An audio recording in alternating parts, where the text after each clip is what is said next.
Now we are going to continue our chapter 7 control and coordination for class 10 students. In our previous class we learnt about the nerve impulse conduction through synapse, then the different parts of our central nervous system and different parts of the human nervous system also. Okay, so let us take it forward, and in this video, in this class, we will learn about the central nervous system in detail. Okay, so this is a very important topic and very difficult topic also. Okay, so don't miss any of my videos because I always try to give you more information. Okay, so let us see. देखिए central nervous system, जैसा कि मैंने अपनी पिछली class में बताया कि हमारा जो पूरा नर्वस सिस्टम है उसके दो मेन पार्ट्स होते हैं. एक है सेंट्रल नर्वस सिस्टम जिसको सीएनएस कहते हैं, दूसरा होता है पेरिफेरल नर्वस सिस्टम जिसको पीएनएस भी कहा जाता है. ठीक है, सेंट्रल नर्वस सिस्टम में दो पार्ट्स होते हैं या इसके दो हिस्से होते हैं, एक ब्रेन और एक spinal cord. Peripheral nervous system में फिर फर्दर दो पार्ट्स बन जाते हैं जिसमें एक ऑटोनॉमिक नर्वस सिस्टम यानी एएनएस और एक सोमैटिक नर्वस सिस्टम यानी एसएनएस. ठीक है, अब जो हमारा ऑटोनॉमिक नर्वस सिस्टम होता है उसको भी फिर फर्दर सिंपैथेटिक और पैरासिम्पैथेटिक इन दो पार्ट्स में डिवाइड कर लेते हैं. So here we will focus only on the central nervous system. Okay, देखिए तो जैसा भी हमने जाना कि सेंट्रल नर्वस सिस्टम के दो मेन पार्ट्स हैं यानी ब्रेन और स्पाइनल कॉर्ड. तो गाइस पहले बात करते हैं ब्रेन की. ब्रेन को हम एनसेफेलॉन भी कहते हैं. ब्रेन का दूसरा नाम एनसेफेलॉन भी है. अब जो हमारा पूरा सेंट्रल नर्वस सिस्टम है ह्यूमन बींग्स का, वो एक्चुअली दो तरीके के मैटर का बना होता है. Central nervous system is made up of two types of matter. तो जो दो मैटर का बना होता है, एक है ग्रे मैटर, एक है व्हाइट मैटर. ठीक है, ये आप देख रहे हैं ग्रे मैटर और व्हाइट मैटर, ये दो मैटर से मिलकर बनता है central nervous system.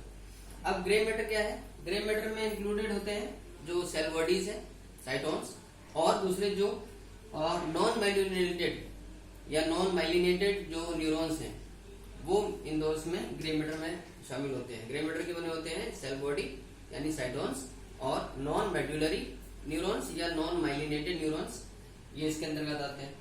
White matter से व्हाइट मैटर बना होता है बेसिकली जो माइलिनेटेड या मेड्यूलरी न्यूरॉन्स है. मेड्यूलेटेड न्यूरॉन्स जो होते हैं वो माइलिनेटेड न्यूरॉन्स व्हाइट मैटर के बने होते हैं, और ये व्हाइट इसलिए अपेयर होता है क्योंकि इसमें माइलिन शीथ पाई जाती है या मेड्यूलरी शीथ पाई जाती है, इसलिए ये व्हाइट मैटर व्हाइट कलर का अपेयर होता है. ठीक है, अच्छा अब बात करते हैं क्रेनियम के मेनिंजेस की. यानी हमारा जो ब्रेन है एक्चुअली ये स्कल के अंदर, हमारे स्कल के अंदर क्रेनियम है. क्रेनियम में ये पूरा ब्रेन हमारा एक सॉफ्ट डेलिकेट पोर्शन है, ये सिचुएटेड होता है. अब ब्रेन के ऊपर तीन तरीके की मेनिंजेस पाई जाती है, यानी क्रेनियल मेम्ब्रेन्स कह सकते हैं आप, या क्रेनियल मेनिंजेस भी कहते हैं इनको. तो ये तीन तरीके के क्रेनियल मेनिंजेस पाई जाती है ब्रेन के ऊपर. पहली है आउटर साइड में मोटी thick fibrous dura mater. Guys यहाँ स्पेलिंग मैटर की अलग है, ये मैटर है, ये मेटर है. ठीक है, तो मेनिंजेस में आउटर मोस्ट जो मेम्ब्रेन है, आउटर मोस्ट जो लेयर है वो थिक है, फाइब्रस लेयर है, तो ये उसको हम बोलते हैं ड्यूरा मेटर. अब बीच में ड्यूरा मेटर के नीचे की तरफ पाई जाती है एक पतली जिलेटिनस टाइप की वाटरी फ्लूइड की बनी हुई एरेक्नोइड लेयर. ठीक, ये मिडिल पोर्शन लेयर है. और सबसे अंदर की तरफ पाई जाती है पायामेटर, पीआईए पायामेटर, जो भी थिन मेम्ब्रेन है. तो आउटर मोस्ट साइड में ड्यूरामेटर, बीच में एरेक्नोइड और सबसे अंदर की तरफ पायामेटर. ठीक है, ये तीन क्रेनियल मेनिंजेस के नाम होते हैं. अब ये जो आप वर्ड देख रहे हैं CSF, CSF stands for cerebro spinal fluid. ठीक है, सेरिब्रो स्पाइनल फ्लूइड ये एरेक्नोइड लेयर के नीचे की तरफ और ऊपर की तरफ दोनों तरफ आ जाता है. तो एरेक्नोइड लेयर के ऊपर और एरेक्नोइड लेयर के नीचे ये एक वाटरी फ्लूइड पाया जाता है जो कि हमारे पूरे ब्रेन को जो मैकेनिकल शॉक्स है, मैकेनिकल इंजरीज वगैरह है, इन सबसे काफी हद तक प्रोटेक्ट करता है. तो ये फ्लूइड कहलाता है सीएसएफ यानी सेरिब्रो स्पाइनल फ्लूइड. ठीक है, तो ये तो बात हुई उसकी सिचुएशन की, ग्रे हमारे ब्रेन की क्या सिचुएशन है और किस तरीके से इसकी अपीयरेंस है. ठीक है, अब आते हैं इसके एनाटॉमी के ऊपर यानी ब्रेन के पार्ट्स के ऊपर. देखिए ब्रेन को हम 3 पार्ट्स में डिवाइड करते हैं बेसिकली। आगे वाला हिस्सा फोर ब्रेन, बीच वाला मिड ब्रेन और सबसे पीछे वाला hind brain. Okay, fore brain, mid brain, hind brain. अब फोर ब्रेन का दूसरा नाम है प्रोसेनसेफेलॉन। ब्रेन को केवल एनसेफेलॉन बोलते हैं, फोर ब्रेन को कहा जाएगा प्रोसेनसेफेलॉन। इसी तरह मिड ब्रेन का दूसरा नाम है मीजेनसेफेलॉन, मीजेनसेफेलॉन यानी मिड ब्रेन। और हिंड ब्रेन को हम बोलते हैं रोम्बेनसेफेलॉन। ओके, तो हिंड ब्रेन इज कॉल्ड रोम्बेनसेफेलॉन। अब ये जो तीनों पार्ट्स है ब्रेन के, इनके भी फर्दर कुछ पार्ट्स हैं और उनके अलग अलग फंक्शंस भी हैं, राइट। देखिए पहले बात करते हैं फोर ब्रेन की यानी प्रोसेनसेफेलॉन की। प्रोसेनसेफेलॉन के बेसिकली 4 पार्ट्स होते हैं। ओके, प्रोसेनसेफेलॉन या फोर ब्रेन हैज 4 पार्ट्स। एक ऑल्फैक्टरी लोब्स, सेकंड सेरिब्रम, फिर थैलेमाई और फोर्थ है हाइपोथैलेमस। ठीक है, देखिए जो ऑल्फैक्टरी लोब्स है, ये आप जानते हैं कि ऑल्फैक्टरी लोब्स नोज से रिलेटेड है, स्मेल को डिटेक्ट करेंगे, तो इनका काम होता है बेसिकली स्मेल को डिटेक्ट करने के लिए। ठीक है, सेरिब्रम एक्चुअली 2 हेमिस्फीयर्स में बटा होता है, सेरिब्रल हेमिस्फीयर्स हम उनको बोलते हैं। तो cerebrum is composed of 2 types of hemispheres which are named as cerebral hemispheres। अब सेरिब्रल हेमिस्फीयर्स में एक्चुअली रिजेस और फरोज पाई जाती हैं। रिजेस को हम बोलते हैं गायरी और फरोज को बोलते हैं sulci. GYRI Gayri means ridges upward projections, और जो डाउनवर्ड प्रोजेक्शंस है, जो डिप्रेशंस है, उनको हम बोलते हैं फरोज या सल्काई, SULCI। ठीक है, तो सेरिब्रम एक्चुअली क्या है, हमारी ब्रेन का सबसे ज्यादा जो memory, thinking, learning, intelligence, talent, okay, तो इन सब चीजों के लिए जो मेन सेंटर है दैट इज सेरिब्रम। यानी हमारी सीखने की आदत, हमारे लर्निंग, हमारा thinking, okay, memorising anything, remembering anything, और किसी तरीके की कोई इंटेलिजेंस, इंटेलेक्चुअल, तो ये सारी चीजें जो कंट्रोल की जाती हैं ये सेरिब्रम से कंट्रोल होती हैं।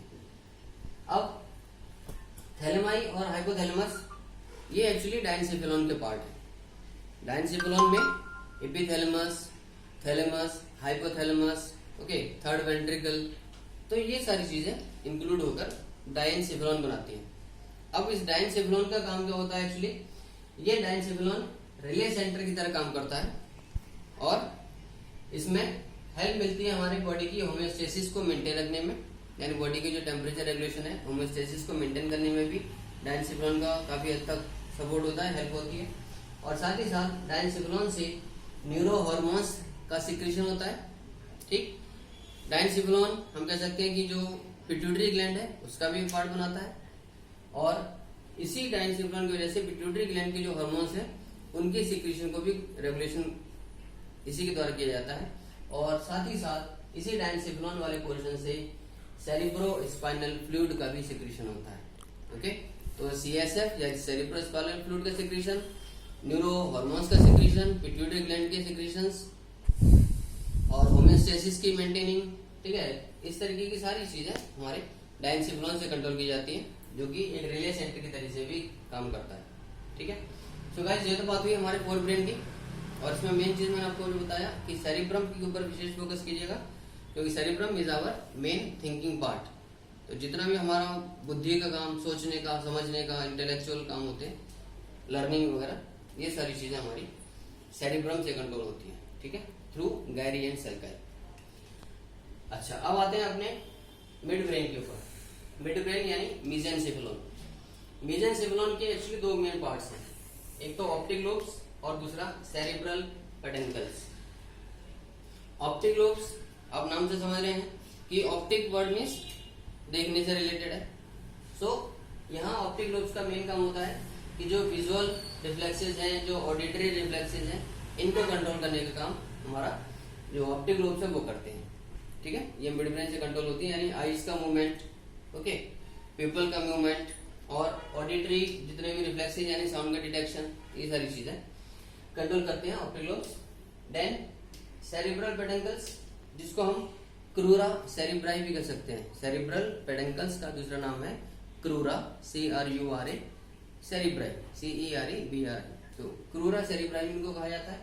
अब सेरिब्रल पेडेंकल्स का जो मेन काम है वो फोर ब्रेन और हिंड ब्रेन के बीच में कोऑर्डिनेशन को बनाए रखना है। तो crura cerebri are actually for maintaining a coordination between forebrain and hindbrain. ठीक है, ओके। तो ये तो बात हुई हमारे मिड ब्रेन तक की। अब आते हैं अपने थर्ड पार्ट यानी हिंड ब्रेन या रोम्बेनसेफेलॉन की तरफ। गाइस, रोम्बेनसेफेलॉन या मिड ब्रेन, सॉरी जो हिंड ब्रेन है वो तीन पार्ट्स के बनता है। पहला पार्ट इसमें आता है पोन्स वेरोली। पोन्स वेरोली का काम है जो सेरिबेलम के जो स्फीयर्स हैं, सेरिबेलम के तीन स्फीयर्स होते हैं, हेमिस्फीयर्स। तो सेरिबेलम के तीनों हेमिस्फीयर्स के बीच में कोऑर्डिनेशन का काम करने का, मेंटेन करने का काम होता है पोन्स वेरोली का। ठीक है। अब दूसरा इसका पार्ट है सेरिबेलम। फोर ब्रेन में सेरिब्रम था, हिंड ब्रेन में सेरिबेलम है। तो सेरिबेलम, जिसको हम मेटेनसेफेलॉन भी कह सकते हैं, ये सेरिबेलम या मेटेनसेफेलॉन हमारी बॉडी में बहुत सारे काम करता है। जैसे एक तो ये वॉलंटरी मूवमेंट्स को कंट्रोल करता है। सेरिब्रम भी वॉलंटरी मूवमेंट्स को कंट्रोल करने के लिए है, सेरिबेलम भी जो वॉलंटरी मूवमेंट्स उनको कंट्रोल करने के लिए है। तो ये जो वॉलंटरी मूवमेंट्स कंट्रोल किए जाते हैं by different types of centres. यानी देखिए, बॉडी बैलेंसिंग और पोस्चर मेंटेनिंग का मेन काम होता है सेरिबेलम का। यानी जब हम दौड़ रहे हैं, खेल रहे हैं, नाच रहे हैं, ठीक है, तो इन सारी डांसिंग, रनिंग, मूविंग, स्विमिंग, इन सारी सिचुएशंस में जो हमारी बॉडी की बैलेंसिंग है, बॉडी का जो इक्विलिब्रियम है, ओके, और जो पोस्चर मेंटेनिंग है, वो सारा काम बेसिकली सेरिबेलम कंट्रोल करता है या मेटेनसेफेलॉन जिसको हम कहते हैं। क्योंकि इसी के जरिए ही बॉडी के अंदर जो रैपिड मस्कुलर एक्टिविटीज हैं वो कंडक्ट की जाती हैं। तो हमारी बॉडी की जो मस्कुलर एक्टिविटीज हैं बहुत रैपिडली सेरिबेलम कंडक्ट करता है। वॉलंटरी मूवमेंट्स हमारे बॉडी के, डांसिंग, रनिंग, स्विमिंग, साइकिलिंग, इन सारी चीजों के दौरान, और बॉडी बैलेंसिंग और पोस्चर मेंटेनिंग का काम सेरिबेलम या मेटेनसेफेलॉन का होता है। ठीक, अब आते हैं अपने लास्ट पार्ट की तरफ, मेडुला ऑब्लोंगाटा या माइलेनसेफेलॉन।